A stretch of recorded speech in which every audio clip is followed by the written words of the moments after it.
The Architens was slower than the Venators it was supposed to escort. Its official acceleration, 1,800 Gs, would have liquefied every crewman aboard. Nobody could agree whether it was 325 meters or 500 meters long, and somehow it served for over 2 decades. That opening paragraph isn't dramatic license. Every word is documented in official Star Wars technical specifications. Every contradiction appears in sources that Lucasfilm approved, published, and never bothered to reconcile. The Architens-class light cruiser exists as a kind of monument, not to imperial engineering prowess, but to the institutional dysfunction that let a mathematically impossible ship serve longer than most of the officers who crewed it. Here's the thing about the Architens. It didn't survive because anyone loved it.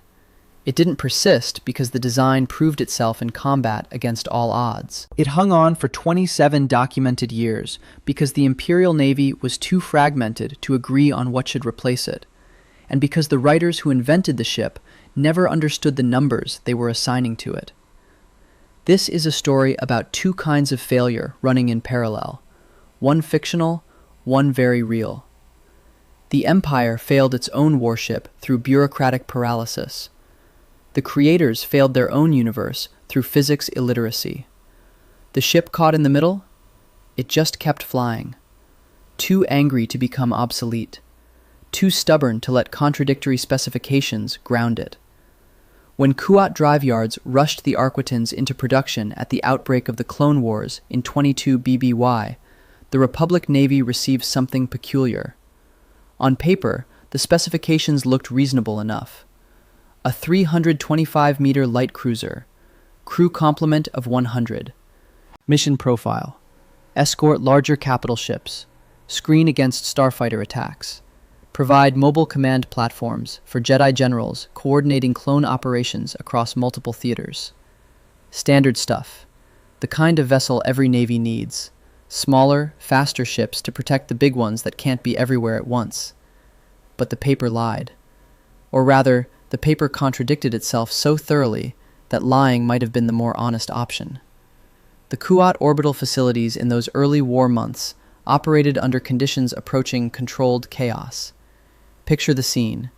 Massive scaffolding surrounded Venator hulls in various stages of completion, the kilometer-long star destroyers dwarfing the smaller slipways where Arquitens frames were being assembled. Shift supervisors juggled competing production quotas from procurement officers, who themselves operated under emergency wartime authorization. Nobody had time to question whether the specifications made sense. The Separatists were winning system after system. The Republic needed holes, any holes, and needed them yesterday. The scent of ozone and molten durasteel filled the fabrication bays. Welding droids worked around the clock, their blue-white arcs illuminating the industrial haze that hung perpetually over the shipyard decks. Quality control became a luxury the Republic couldn't afford.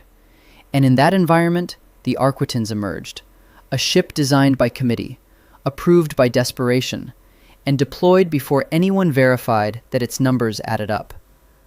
Let's start with the most fundamental problem. The Arquitens was designed explicitly to escort the Venator-class Star Destroyer. That was its job, its entire reason for existing. Protect the bigger ship, keep pace with the fleet, screen against threats the Venator's main batteries couldn't efficiently engage. The Venator achieved an atmospheric speed of 975 kilometers per hour and a sublight acceleration of 3,000 Gs. These are the documented specifications. The Arquitens, its designated escort, maxed out at 750 kilometers per hour atmospheric and 1,800 Gs acceleration. Stop and think about what those numbers mean in practical terms. The escort was slower than the ship it was supposed to escort, in every measurable performance category. At maximum thrust, the Venator would simply pull away from its protection detail, like a sprinter leaving a toddler at the starting line. This isn't a minor engineering compromise. This isn't close enough for government work. An escort vessel that cannot match the speed of what it escorts is not an escort vessel. It's a liability. It's a ship that will be left behind the instant the formation commander orders evasive maneuvers. It's a promise of protection that cannot physically be kept.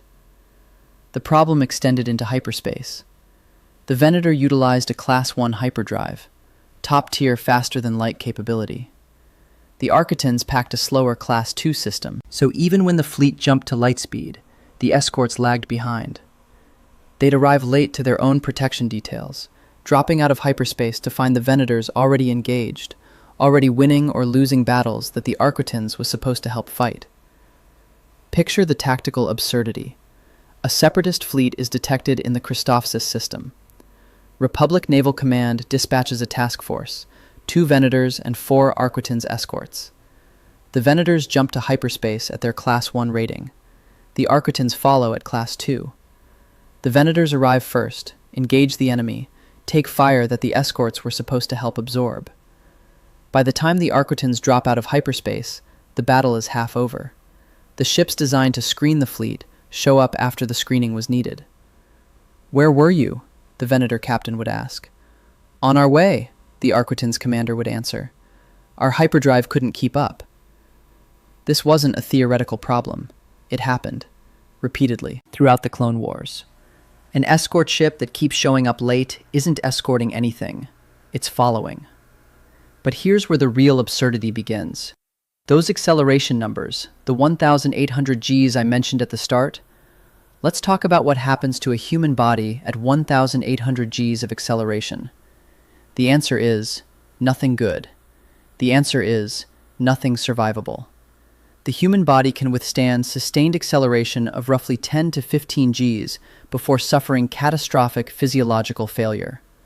Fighter pilots in high-performance craft experience momentary G-forces in the 8 to 12 G range during combat maneuvering. They rely on pressure suits and consciousness retention training just to remain awake. Sustained exposure at those levels causes blood pooling in the lower extremities, oxygen deprivation to the brain, and eventual blackout.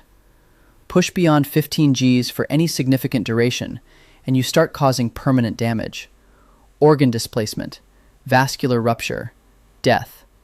At 1,800 Gs, you skip all of that intermediate suffering. At 1,800 Gs, you skip straight to liquefaction. Let me make this concrete. At 1,800 Gs, a 75-kilogram human would experience an effective weight of 135,000 kilograms. 135 metric tons pressing on your skeleton, your organs, your brain. The force would compress your body in milliseconds. Your bones wouldn't break, they'd powder. Your cardiovascular system wouldn't fail, it would simply cease to exist as a system, every vessel rupturing simultaneously. Your brain wouldn't lose consciousness, it would liquefy against the inside of your skull. Picture the bridge of an Arquitans at the moment of maximum thrust. The helmsman inputs the acceleration command, the engines respond, and then, in a fraction of a second, every officer on that bridge becomes a thin paste smeared against the aft bulkhead. The captain doesn't have time for a final thought. His skeleton compresses, his organs flatten, his everything stops being a person and starts being a stain. The tactical displays keep functioning. Their screens are now spattered with biological residue. The ship itself survives. Durasteel can handle the strain. The crew cannot. They were dead before they knew they were dying. This figure, 1,800 Gs, appears in official documentation. Someone wrote it down. Someone else approved it. Someone else published it. It became canonical truth in Star Wars technical specifications without ever passing through the filter of basic physics comprehension.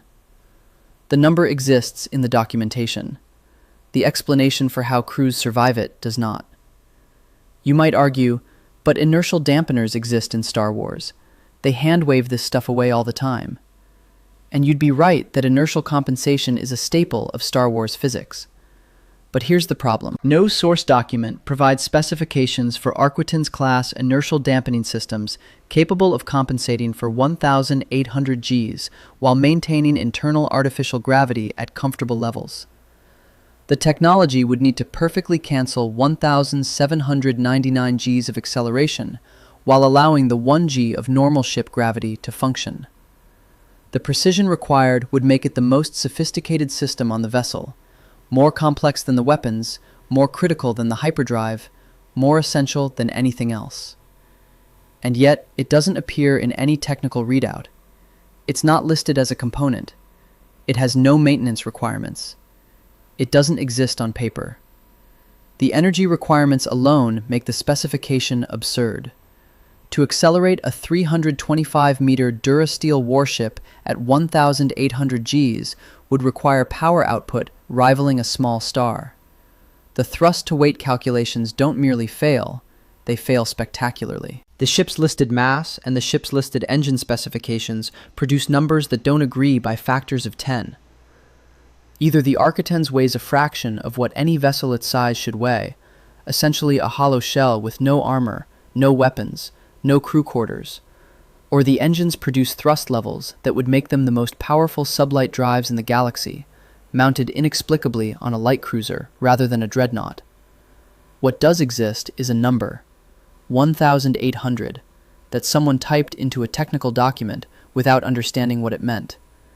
And then that number became reality. Official reality. The kind of reality that appears on Wikipedia and in visual guides and in fan discussions where people try to reconcile the irreconcilable.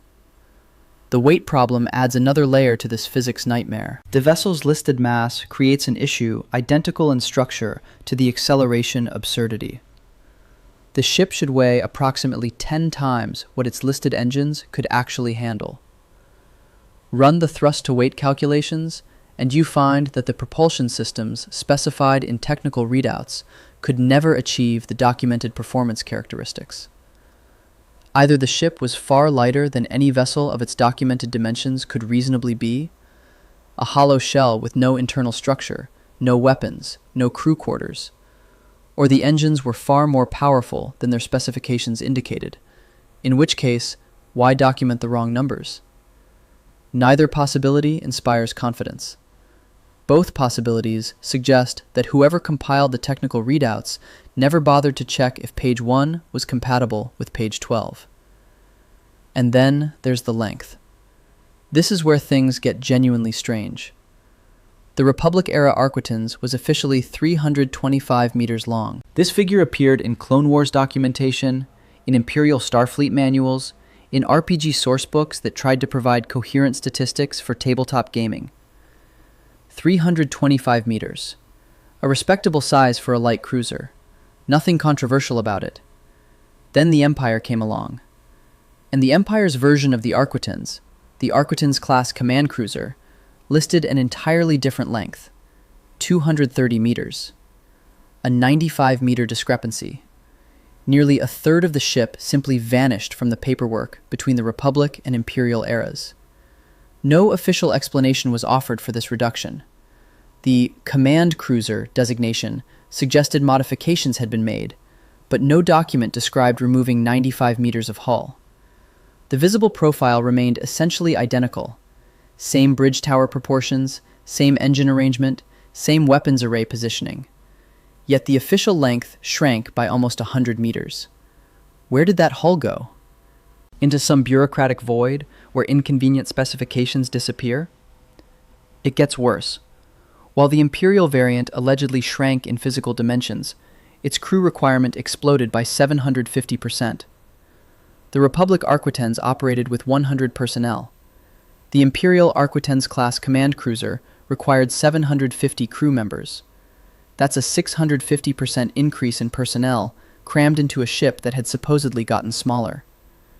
Think about the physical reality of this.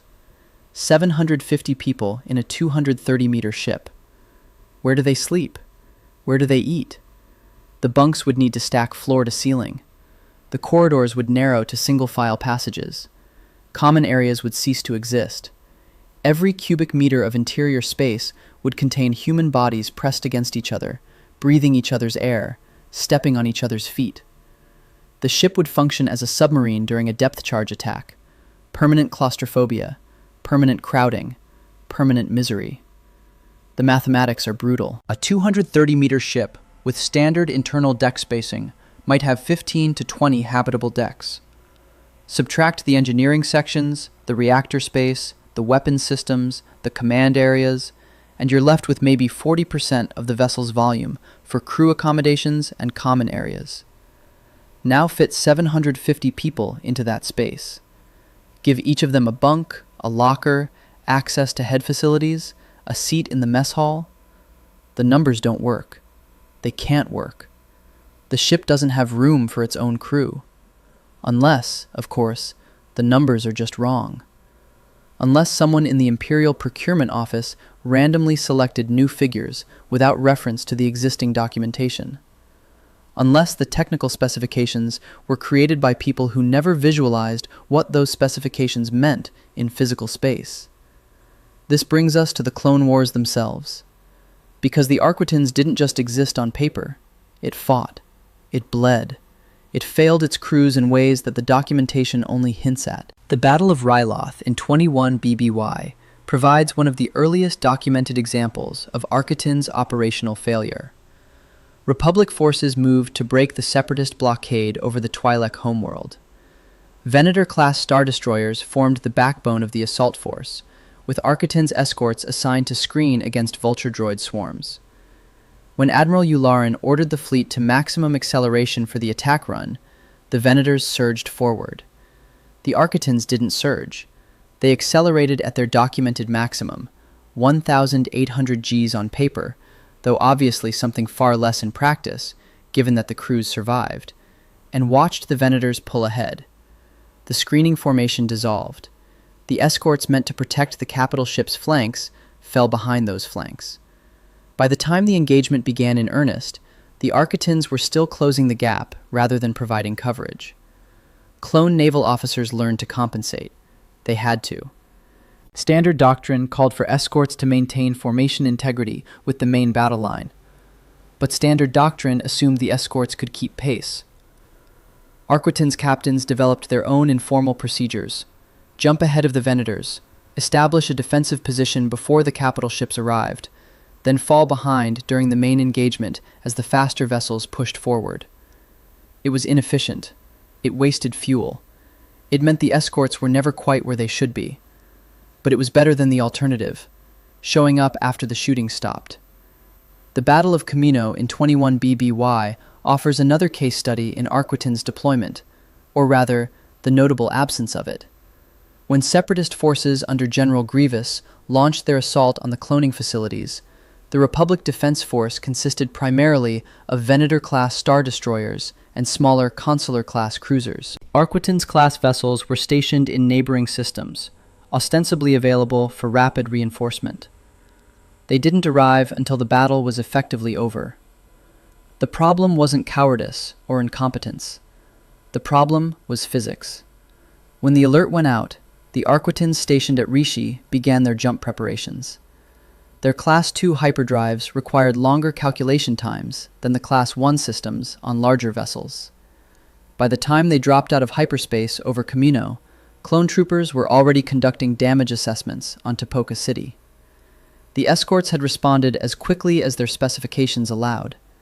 Their specifications just weren't quick enough. Jedi generals assigned to Clone Wars naval operations rarely commented on the Arquitans in official reports. General Plo Koon commanded operations from the Venator Triumphant during the Malevolence Crisis, and his after-action reports focus on capital ship engagements rather than escort performance. General Anakin Skywalker's reports from the Outer Rim sieges similarly concentrate on starfighter tactics and ground assault coordination. The Arquitans appears in fleet rosters, in deployment orders, in casualty lists, but almost never in tactical analysis. The ship was present. It was counted. It was apparently not considered important enough to evaluate. This silence speaks volumes. The Republic Navy documented everything: clone trooper unit assessments, starfighter performance metrics, Venator-class combat effectiveness ratings, but the Arquitans generated minimal tactical feedback. Either the ship performed so consistently that no commentary was necessary, or it performed so poorly that commentary would have embarrassed the procurement officers who approved its production. Given everything else we know about the vessel's specifications, the latter seems more likely. The Siege of Mandalore in 19 BBY, the final major engagement of the Clone Wars, demonstrates the pattern at its clearest. When Ahsoka Tano and Commander Rex led clone forces against Maul's Shadow Collective, the naval element of the operation relied on Venators, carrying LAAT gunships for orbital assault deployment. Arquitens-class vessels do not appear in any documentation of the siege. They weren't there. Or if they were so irrelevant to tactical outcomes that nobody bothered recording their presence. This wasn't unusual by that point in the war. 3 years of combat experience had taught Republic commanders that the Arquitens couldn't fulfill its designed role. Escort missions went to faster vessels when available. Patrol duties went to cheaper corvettes. The Arquitens filled the gaps, the missions important enough to require a light cruiser, but not important enough to justify deploying a better one. The Second Battle of Fallujah in 20 BBY offers the starkest data point. Republic intelligence indicated a separatist supply convoy moving through the system, and Naval Command dispatched a strike force to intercept. 2 Venators, 6 Arquitens. The convoy was protected by a Commerce Guild destroyer and multiple Munificent-class frigates. When the Republic force dropped out of hyperspace, the Venators immediately engaged the destroyer, while the Arquitens were supposed to handle the frigates. They handled them, eventually.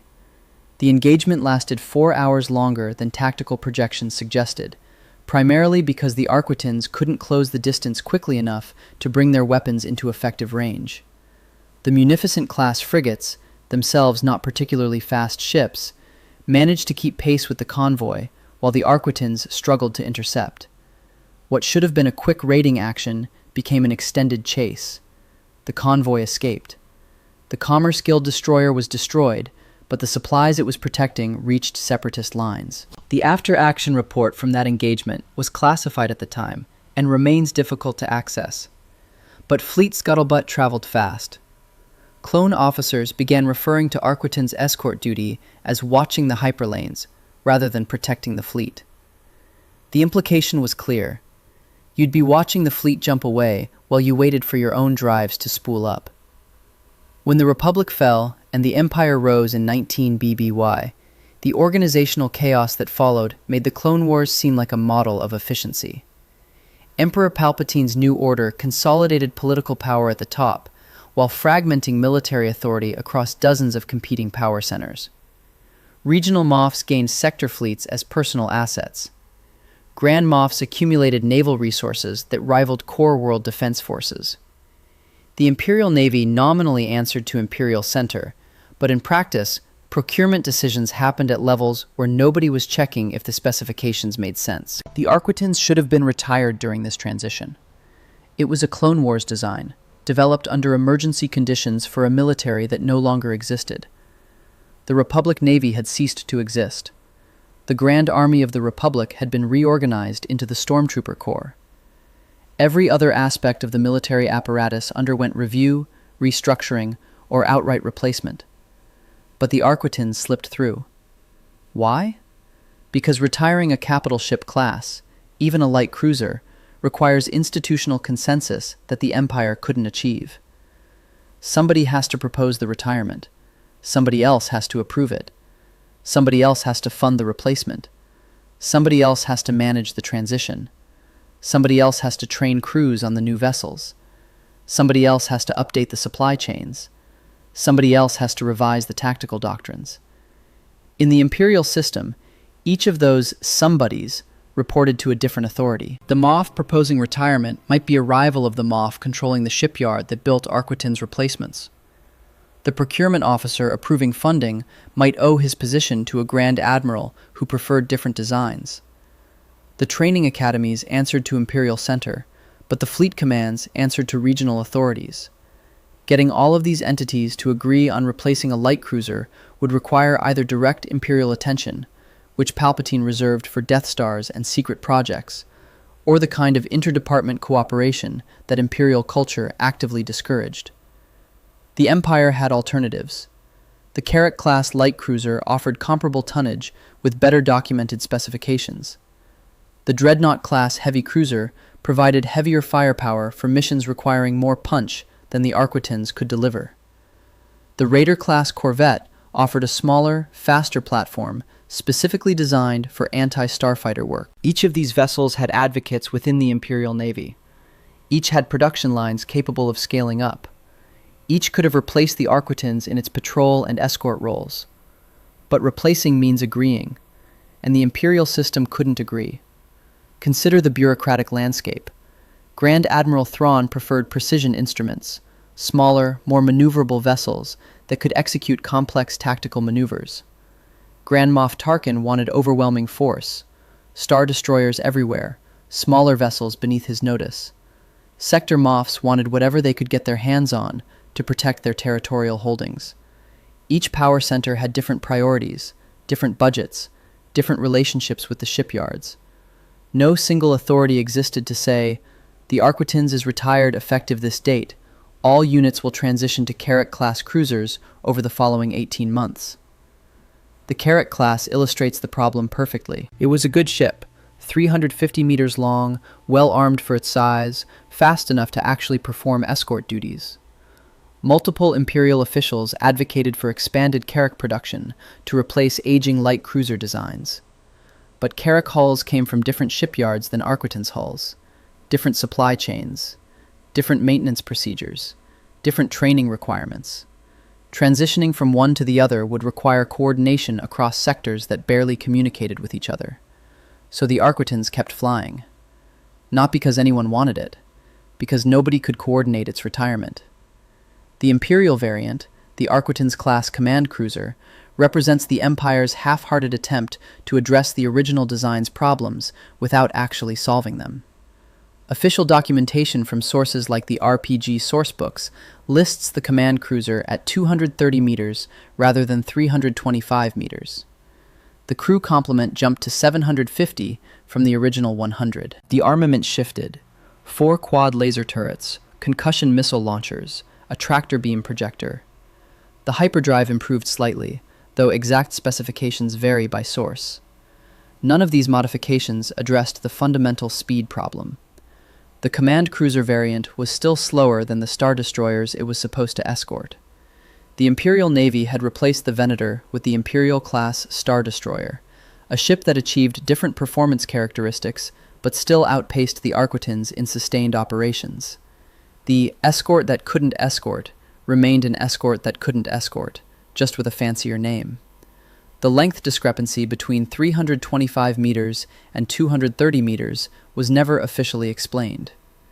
Fan theories suggest the command cruiser was genuinely smaller, a redesigned hull built on the same general layout but with reduced dimensions. Other theories suggest the 230-meter figure was simply an error, someone misreading documentation or confusing internal measurements with external hull length.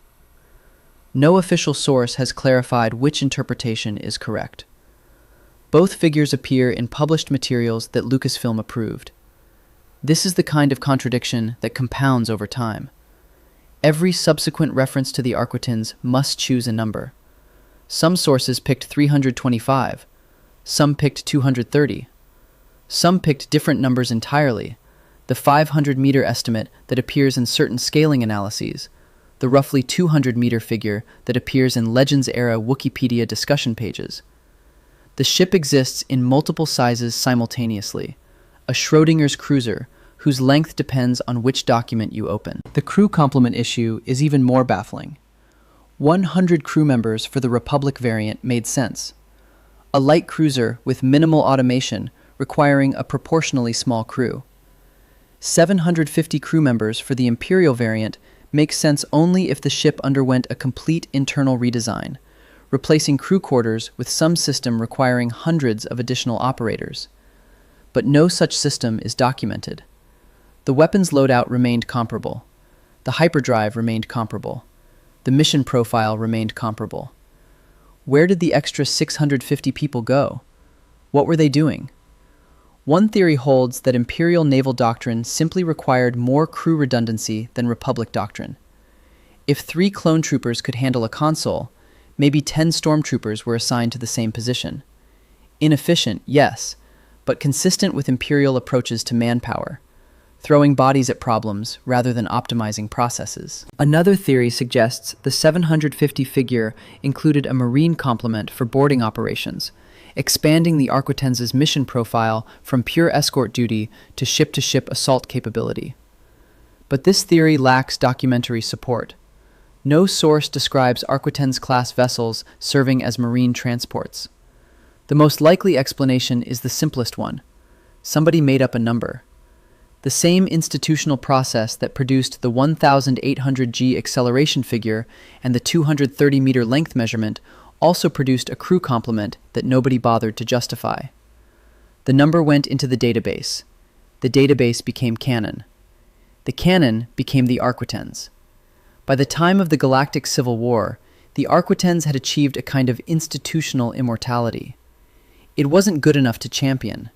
It wasn't bad enough to kill. It existed in the fleet rosters of dozens of sector commands, each one managing its own procurement priorities, each one reluctant to spend capital on replacing a ship that technically still worked.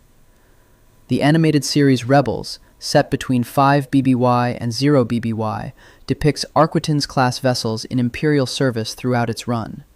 The Phoenix Squadron, the rebel cell that eventually joins the larger rebellion, encounters these ships repeatedly.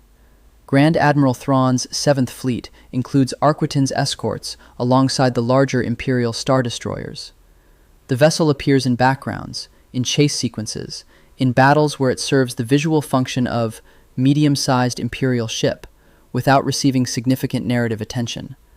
This is perhaps the Arquitens' true role by the Imperial era, visual furniture.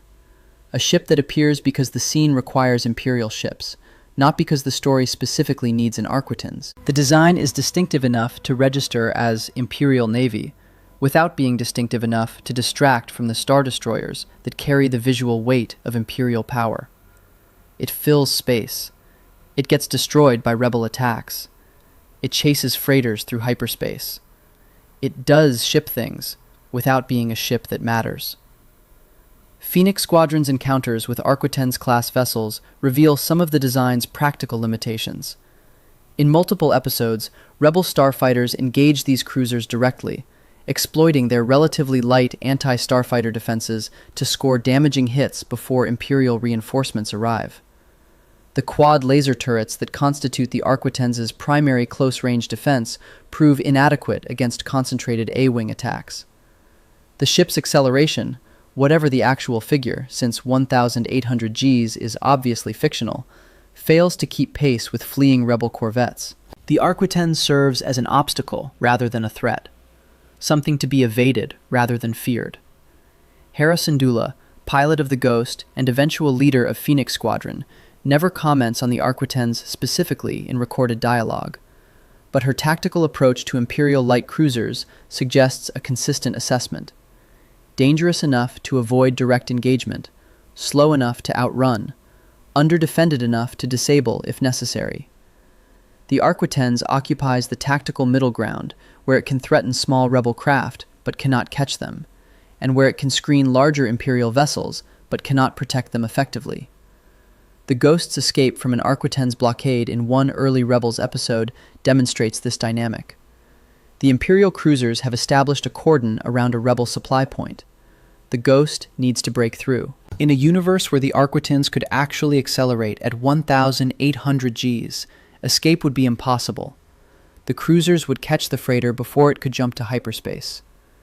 Instead, the Ghost accelerates past the cordon while the Arquitens struggle to reposition. The blockade fails because the ships maintaining it cannot move fast enough to close gaps in their formation. This is the Arquitens in practice, a ship that exists, that functions, that performs its role badly enough to lose, but well enough to justify its continued deployment. Not terrible, not good, just present. Just another ship in a fleet of ships, flying because nobody had replaced it, crewing rosters because nobody had reassigned its personnel, appearing in battle reports because nobody had questioned why it was there. And then the Mandalorian happened, and everything got strange again. The series, set in 9 ABY, 5 years after the Battle of Endor and the Empire's defeat, features Moff Gideon as a primary antagonist. Gideon commands a remnant Imperial force from a light cruiser that the production team designed to evoke the Arquitens aesthetic. Same general silhouette, same bridge tower arrangement, same hull proportions, but bigger, visibly, obviously, undeniably bigger. When Moff Gideon's cruiser appears on screen alongside other vessels, Lambda-class shuttles, TIE fighters, even the Razor Crest itself, the scaling doesn't match any published Arquitens specification. The ship looks closer to 500 meters than to 325 or 230. The interior sets, designed for practical filming, suggest corridor widths and deck heights that a 230-meter vessel couldn't contain. The hangar bay that holds Gideon's TIE fighter complement would occupy a third of the ship's documented length if the published specs were accurate. Fans noticed immediately. Star Wars fans always notice scaling issues. They've been arguing about ship sizes since 1977, when the Millennium Falcon's interior dimensions couldn't possibly fit inside its exterior hull shape. They have reference charts and frame-by-frame analyses and mathematical models for calculating ship length based on visible window counts. They are, frankly, better at tracking these specifications than Lucasfilm's own continuity department. The frame-by-frame work tells a disturbing story. In shots where Gideon's cruiser appears alongside TIE fighters, the relative scaling suggests a ship between 450 and 550 meters long. The TIE fighter has a well-documented wingspan of 6.4 meters. It's appeared in enough films and shows that its dimensions are locked. Use that as your measuring stick, and the cruiser balloons to nearly double the largest published Arquitens specification. The interior evidence is equally damning. The hangar bay where Moff Gideon keeps his Dark Trooper platoon spans multiple deck levels. It accommodates a Lambda-class shuttle with room to spare. Lambda shuttles are 20 meters long. The hangar bay appears to be at least 40 meters deep, probably more. If the ship were 230 meters long, this single hangar would occupy nearly 20% of the vessel's total length, leaving insufficient space for the engineering section, the bridge, the crew quarters, the detention level where Grogu was held, and every other interior location we see in the show. The math doesn't work. Again. The debate that erupted centered on a simple question. Was Moff Gideon's ship a new variant, or was it a production error? The new variant camp argued that the vessel was intentionally larger, a Class 546 designation that some community members began using to distinguish it from standard Arquitens specifications. The Empire, after all, produced variants of everything. Star Destroyers came in multiple configurations. TIE fighters proliferated into a dozen subtypes. Why wouldn't the Arquitens have a larger variant, built for command functions rather than standard escort duty? Moff Gideon was a high-ranking Imperial Remnant leader. He would have access to specialized vessels. The bigger ship made in-universe sense. The evidence supporting this theory includes the ship's interior configuration. Gideon's cruiser has facilities that standard Arquitens documentation doesn't mention. A dedicated Dark Trooper deployment bay, extensive detention facilities, what appears to be a medical/research section for the experiments on Grogu. These additions require space. Space requires a larger hull. The Class 546 theory argues that this was always the point, that Kuat Drive Yards or some other shipyard produced a limited run of enlarged Arquitens hulls specifically for sector commanders who needed more capability than the standard model provided. The production error camp argued that the show's creators simply hadn't checked the specs. They built sets that looked good for filming. They rendered CGI models that looked dramatic in space battles. They never consulted Wikipedia to see if their ship matched canon dimensions. The size difference wasn't intentional world building. It was the kind of carelessness that Star Wars production teams had demonstrated repeatedly over the decades. This theory has supporting evidence, too. The Mandalorian production team has acknowledged in interviews that they prioritized visual storytelling over technical continuity. The show's approach emphasized what feels right for the scene, rather than what matches established specifications. This isn't criticism, it's a documented creative philosophy. But it's a philosophy that produces exactly the kind of scaling inconsistency fans observed. And here's the thing. Both arguments are plausible. Both have evidence supporting them. And neither has been officially confirmed or denied. Lucasfilm has not issued a statement clarifying whether Moff Gideon's cruiser is meant to be a new variant or whether the production team made a scaling error. The official Star Wars database doesn't list a Class 546 designation. Wikipedia articles reference the debate, but don't resolve it. The ship exists in a state of canonical uncertainty, bigger than any documented Arquitans, carrying the same basic design language, unexplained by official sources. This uncertainty is, in a strange way, perfectly appropriate. Because the same institutional dysfunction that let the Republic-era specs contradict the Imperial-era specs would absolutely let a larger variant enter service without proper documentation. Some MOF somewhere requisitioned bigger ships from some shipyard operating under emergency wartime authorization. The vessels deployed. The paperwork never caught up. Imperial Center maintained records for Star Destroyers and Death Stars, the prestige assets that commanded high-level attention. But light cruisers? Light cruisers fell through the cracks. If the Class 546 exists, it exists the same way the Arquitans itself exists, through institutional failure, through gaps in record-keeping, through the fundamental incapability of large organizations to track their own assets. The Imperial Navy, had it still functioned, couldn't have answered the question of what ship Moff Gideon commanded. Their databases would have conflicted. Their sector commands would have maintained different records. Their procurement officers would have shrugged and said the ship technically met light cruiser classification standards, so who cares about the exact length? The mystery remains unsolved. And maybe that's the point. Maybe the Arquitans was never meant to have coherent specifications. Maybe the contradictions are features, not bugs. Reflections of a fictional universe that's grown too large for anyone to track, maintained by production teams that prioritize story over consistency. The Mandalorian situation highlights a broader issue that fans have grown increasingly vocal about: Disney-era scaling problems. When The Rise of Skywalker released in 2019, featuring its own controversial fleet sequences, the fan community had already spent years cataloging inconsistencies in new Star Wars content. Troz is lazy, one prominent community voice summarized. That we agree on. This isn't about Disney specifically. The original trilogy had scaling problems.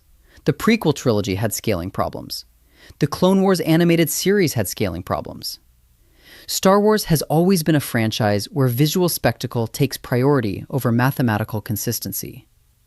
But the perception exists, fairly or not, that current production teams are less careful than their predecessors, that nobody is checking the numbers, that the spreadsheets don't get updated, that each new show or film introduces errors that compound previous errors until the specifications become meaningless. The Arquitans is a symbol of this frustration, not because it's the worst example, but because it's the most persistent. It keeps appearing. Clone Wars, Rebels, The Mandalorian. Each appearance offers new opportunities for the specs to drift. Each appearance demonstrates that nobody at Lucasfilm has assigned someone the job of maintaining a master database of ship dimensions. You'd think this would be easy.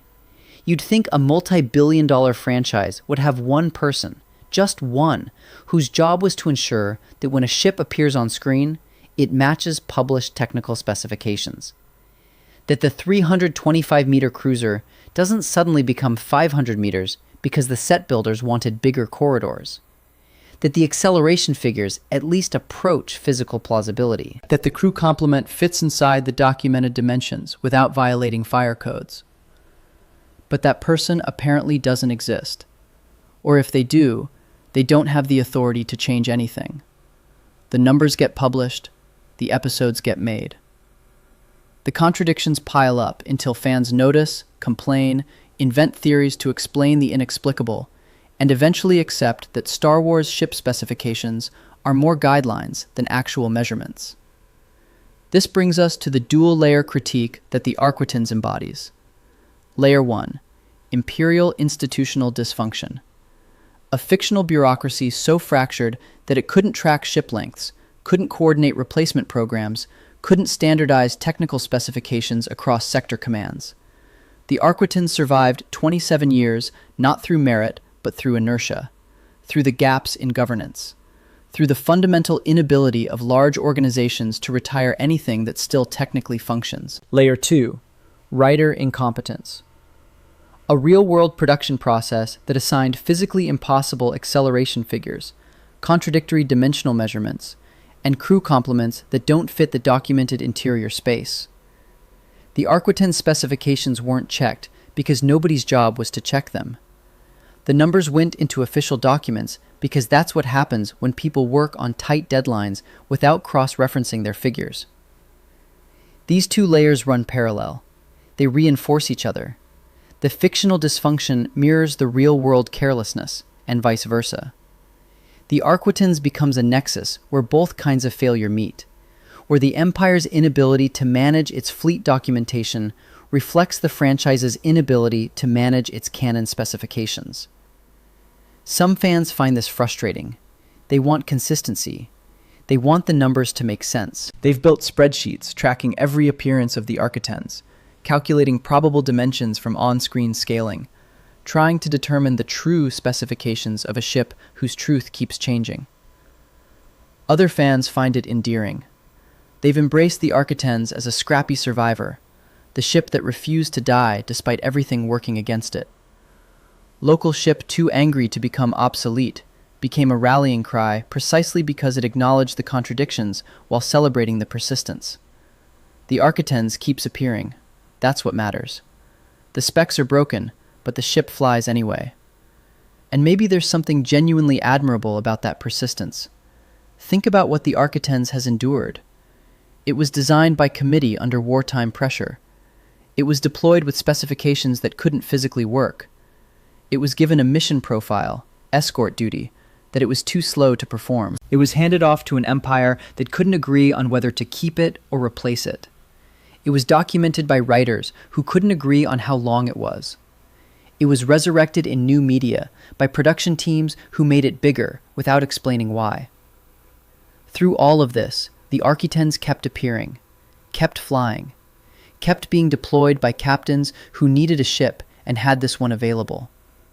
It became the workhorse of fleets that didn't have better options, the fallback choice when proper resources weren't forthcoming, the ship that showed up because nobody had gotten around to sending something else. That's not excellence. It's certainly not heroism in any conventional sense. But it's something. Persistence. Stubbornness. The refusal to accept obsolescence even when obsolescence would have been reasonable. The Arquitens deserved better. It deserved specifications that made physical sense. Acceleration figures that wouldn't kill the crew. Speed ratings that would let it perform its escort mission.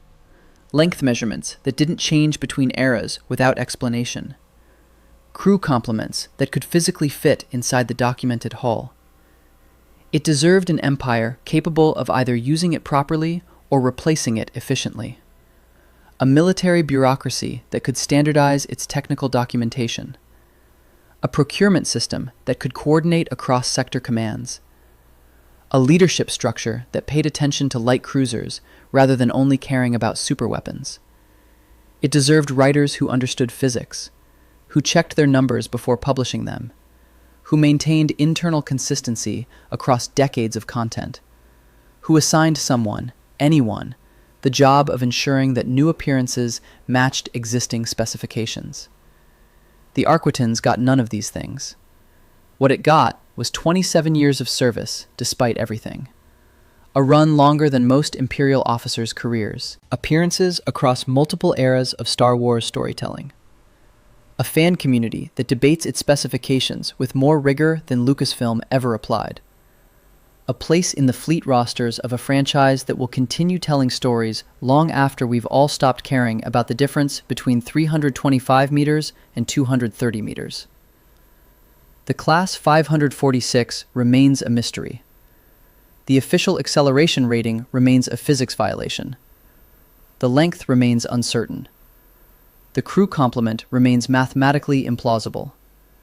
The Empire failed to replace it, and the franchise failed to fix it, and the ship kept flying through both failures as if spite alone could power its engines. 27 years of service. Thousands of contradictions. Nobody agreeing on anything except that it was, somehow, still there. The Arquitens-class light cruiser, a ship that told you everything you needed to know about the system that produced it, both systems, the fictional and the real, simply by existing. The cruiser that survived not because anyone championed it, but because no one could agree on what should take its place. The vessel whose specifications were broken from day one, whose mission profile it couldn't perform, whose numbers defied physics, whose length changed between eras, whose crew couldn't fit inside its hull. And yet, still flying in the Mandalorian, still appearing in new content, still generating debates among fans who care more about its specifications than the people who created it ever did. The ship that deserved better, and got exactly what the systems around it were capable of providing, which was, somehow, just enough to keep it flying, too angry to become obsolete.